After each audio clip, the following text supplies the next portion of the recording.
حضرت علی سے یہ کون؟ کہا کہ میرا بیٹا۔ قاضی شریح نے کہا کہ اللہ کے نبی نے فرمایا شریعت کے اندر یہ ہے کہ باپ کے حق میں بیٹے کی گواہی معتبر نہیں، آپ کی گواہی رد کی جاتی ہے۔ کوئی دوسرا گواہ ہے آپ کے پاس؟ کہا ہاں دوسرا گواہ ہے۔ کہا بلاؤ۔ پھر ایک شخص کو بلایا، گمنام ایسا کچھ نام تھا، اس کو بلایا۔ وہ آیا، کٹہرے میں کھڑا ہو۔ کہا کہ زنا کے بارے میں تم کیا کہتے ہو؟ اس نے کہا کہ زنا علی کی ہے۔ تو قاضی شریح نے کہا آپ کون ہو؟ کہا کہ میں ان کا غلام ہوں، میں ان کا حضرت علی کا غلام ہوں۔ تو قاضی شریح نے کہا کہ اللہ کے نبی نے فرمایا غلام کی گواہی مالک کے حق میں معتبر نہیں، علی تمہاری یہ گواہی بھی رد کی جاتی ہے، کوئی اور گواہ ہو تو پیش کرو۔ حضرت علی نے کہا کوئی گواہ نہیں۔ تو قاضی شریح سی ایم کہہ رہا ہے اور جج بھی ہائی کورٹ میں بٹھانے والا سی ایم، اس کا مقدمہ چل رہا ہے۔ علی نے کہا اس کے علاوہ میرے پاس کوئی گواہ نہیں ہے۔ تو قاضی شریح نے کہا کہ جب تمہارے پاس گواہ نہیں تو وہ یمین والا من کر فیصلہ جو ہے دوسرے کے حق میں یعنی یہودی کے حق میں جائے گا کہ وہ زنا کا مالک یہودی ہے۔ حضرت علی نے کہا جو بات تھی پیش کر دیا، شریعت کے اعتبار سے قرآن حدیث کے اعتبار سے جو جواب ہو آپ فیصلہ سنا دیجیے۔ قاضی شریح نے فیصلہ کر دیا کہ یہ زنا کا مالک یہودی ہے۔ اب کورٹ ختم ہوئی، باہر نکلنے کی تیاری کر رہے تھے، وہ یہودی زنا لے کر حضرت علی کے پاس آیا اور کہنے لگا کہ علی یہ زنا تمہاری ہی ہے، میری نہیں ہے، میں نے ہی آپ کے گھر کے باہر سے چرائی اور 6 مہینے تک چھپا کر کے رکھا تھا۔ اور کیوں؟ اس لیے کہ میں یہ دیکھنا چاہتا ہوں کہ جناب محمد رسول اللہ کے کلمہ پڑھنے والے لوگ انصاف سے کام لیتے یا نہیں لیتے ہیں۔ اور چاہے وہ سی ایم ہو، پی ایم ہو، وکیل ہو، جج ہو، مسلمانوں کے اندر وہ شریعت کے مطابق فیصلے کرتے ہیں یا تعلق کی بنیاد پر فیصلے کرتے ہیں؟ تو یہاں شریعت کے مطابق فیصلہ ہوا ہے۔ اے علی صرف یہ دیکھنے کے لیے کام کیا تھا، یہ زنا آپ لے لیجیے۔ اور آج ہم کوئی ہمارے مسائل، فیملی مسائل میٹر ہو جاتی ہے تو غلطی ہماری ہو، غلطی ہماری طرف سے ہو، پھر بھی ہم اس کو سپورٹ کر کے سامنے والے کو دبانے کی کوشش کرتے ہیں۔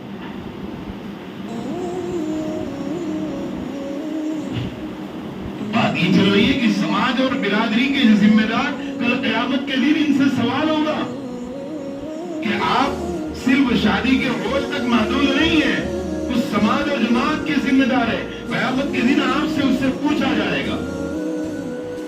تو آپ ایسے قانون اور اصول بنائیے سماج اور جماعت کے اندر کہ جس کی وجہ سے جناب محمد رسول اللہ کی شریعت اور دین زندہ ہو۔ بہت سارے شہروں میں ایسے قانون ہیں جماعت اور برادری میں کہ داڑھی نہیں تو نکاح نہیں ہو سکتا ہماری سماج میں، نماز کا پابند نہیں تو ہمارے سماج میں اس کا نکاح نہیں ہو سکتا۔ ایسے قانون ہونے چاہیے، ایسے قانون، لیکن ہمارے دلوں میں دنیا کی محبت ایسی بس گئی ہے، ایسی بس گئی ہے جس کا اندازہ نہیں لگا سکتا۔ اور اگر یہی مودی جی قانون بنا دے کہ جو فجر کی نماز پڑھے گا جس دن یا جو 5 وقت کی نماز پڑھے گا 5,000 روپے اس کے اکاؤنٹ میں روز آ جائیں گے، بتاؤ مسجد خالی ملے گی کہ بھری ہوئی ملے گی؟ مودی جی اعلان کر دے کہ 5 نماز جو پڑھے 5,000 روپے اس کے اکاؤنٹ میں، جگہ ہی نہیں ملے گی بھائی، ملے گی جگہ؟ مسلمان مطلب پرست ہو گیا دین کے معاملے میں، اللہ یاد نہیں آتے، پریشانی تکلیف آئی وہ کبھی اللہ کے گھر میں نہیں آئے گا، وہ جمعہ کے علاوہ نہیں آتا، جمعہ کے علاوہ اللہ اس کو یاد نہیں آتے، صرف جمعہ کے ٹائم پہ اللہ یاد آتے۔ اس کے علاوہ اگر کوئی تکلیف، پریشانی، بیماری اگر ہے کوئی باپو ٹاپو کے پاس دعا تعویذ کے لیے گیا, اس نے لکھ دیا کہ یہ وظیفہ مغرب کی فرض نماز کے بعد پڑھنا ہے, تو مغرب کی نماز کا وہ پابند ہو جائے گا. وہ بھی کیوں؟ تکلیف دور کرنے کے لیے. نماز اللہ کے لیے نہیں پڑھ رہا ہے, نماز پڑھنے اس لیے آیا کہ یہ کام کروں گا تو نہیں تکلیف دور ہوگی. اور اگر پہلے سے ہی نماز کا پابند ہوتا تو تکلیف ہی نہیں آتی. پہلے سے نماز کا پابند ہوتا تو تکلیف نہیں آتی. اب تکلیف آئی ہے تو نماز اس لیے پڑھ رہا ہے تاکہ مجھے وظیفہ نہیں پڑھوں گا تو میری پریشانی دور نہیں ہوگی. اللہ نے اس لیے ہمیں پیدا نہیں کیا.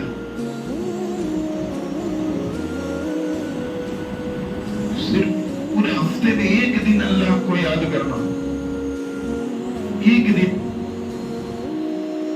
سوچنے کی بات ہے.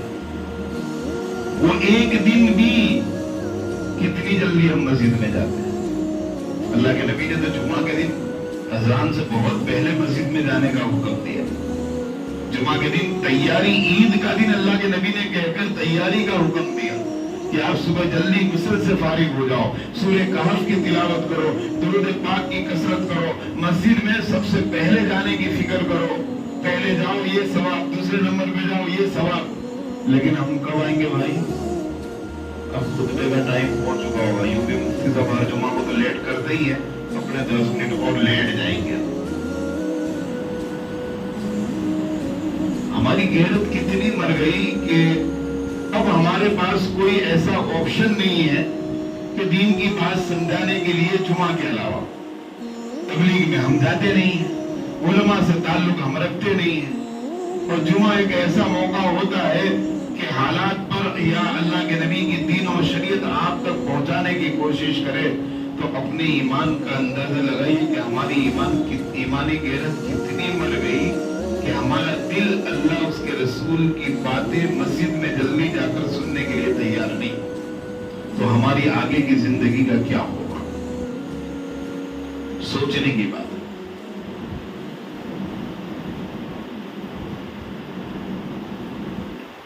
آج مسلمان جو چاروں طرف پریشان نظر آ رہا ہے, اس کی وجہ کیا ہے؟ اور اللہ نے 1,24,000 انبیاء بھیجے, ہر ایک کی امت تھی.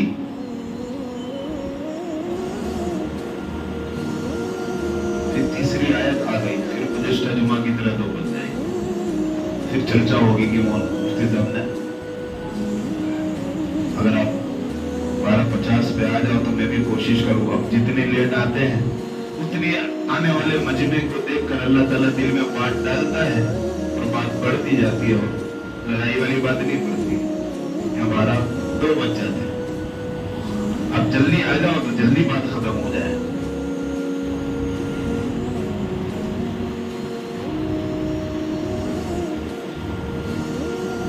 قرآن کریم کے اندر اللہ تبارک و تعالیٰ نے فرمایا کنتم خیر امۃ اخرجت للناس تأمرون بالمعروف وتنہون عن المنکر.